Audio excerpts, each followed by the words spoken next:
प्रश्नावली 5.2 के question number 3 के क्वेश्चन नंबर 2 हल करेंगे। तो क्वेश्चन नंबर 3 में कह रहा है निम्नलिखित समांतर श्रेणी में रिक्त खानों के पदों को ज्ञात कीजिए, है ना। तो क्वेश्चन नंबर 2 में देखिए पहला पद नहीं दिया है, ठीक है, दूसरा पद दिया है, तीसरा पद नहीं दिया है, चौथा पद दिया है, ठीक है। तो इसे ऐसे लिख सकते हैं ना, A1 A2 A3 और A4, ठीक है। तो ये हो जाएगा A1, ये हो जाएगा A2, ये हो जाएगा A3, ये हो जाएगा A4, ठीक है। तो यहाँ पर 4 पद दिया है इसीलिए A4 ही लिखेंगे, ठीक है। तो यहाँ पर देखिए अगर A4 हमें निकालना है, यानी कि चौथा पद अगर निकालना है, यहाँ पर चौथा पद दिया हुआ है ना, यहाँ पर तीसरा पद हमें निकालना है और पहला पद निकालना है, ठीक है। लेकिन चौथा पद भी लिख लेते हैं और तीसरा भी लिखेंगे। तो इसे लिखते हैं A4 बराबर हो जाता है A प्लस 4 में से क्या करेंगे, कम करके लिखते हैं 3D, ठीक है। A3 निकालना है, यानी कि तीसरा पद अगर हमें निकालना है तो लिखते हैं A प्लस 2D, है ना, यानी 3 में से कम करके लिखते हैं 2, ठीक है। अगर दूसरा निकालना है तो लिखते हैं A प्लस 1D, है ना, 1D नहीं भी लिखेंगे तो होगा, है ना, लिख लेते हैं 1D।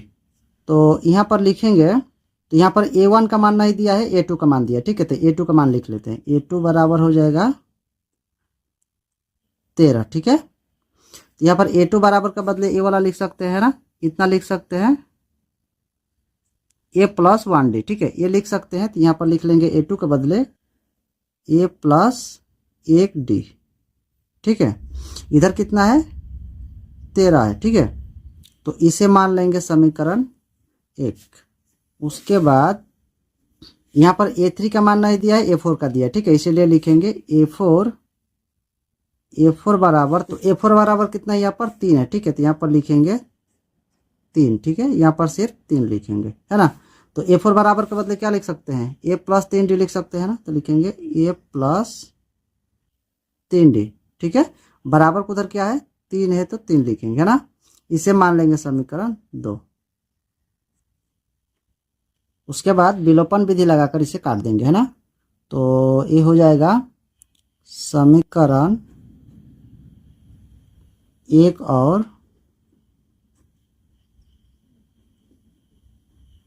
2 से, ठीक है। तो समीकरण 1 को लिख लेते हैं A प्लस 1D बराबर 13 है, ठीक है। और समीकरण 2 है A प्लस 3D बराबर 3, है ना। तो विलोपन विधि में किसी एक पद को बराबर करके काट देते हैं, ठीक है। तो ये देखिए यहाँ पर A बराबर है ना, यहाँ पर दोनों प्लस है तो क्या करेंगे, यहाँ पर माइनस दे देंगे, ठीक है। यहाँ पर माइनस देकर इसे काट देंगे, ठीक है। तो ये कट जाएगा। तो यहाँ प्लस है तो यहाँ भी माइनस देना होगा, यहाँ प्लस है तो यहाँ भी माइनस देना होगा, है ना। तो इसे घटाएंगे तो कितना होगा, -2D हो जाएगा, है ना। 13 में से 3 घटाएंगे तो हो जाएगा 10, ठीक है। तो D बराबर हो जाएगा 10/2, ठीक है। तो यहाँ पर 2 के साथ माइनस है तो नीचे नहीं लिख सकते माइनस, ठीक है, इसीलिए ऊपर लिखेंगे, है ना। तो D बराबर हो जाएगा 2 पान कितना हो जाएगा, 10 हो जाएगा, यानी कि -10, यानी D का मान -5 आ गया, ठीक है। उसके बाद D का मान समीकरण 1 में रखेंगे, ना। तो यहाँ पर लिखेंगे समीकरण 1 में D का मान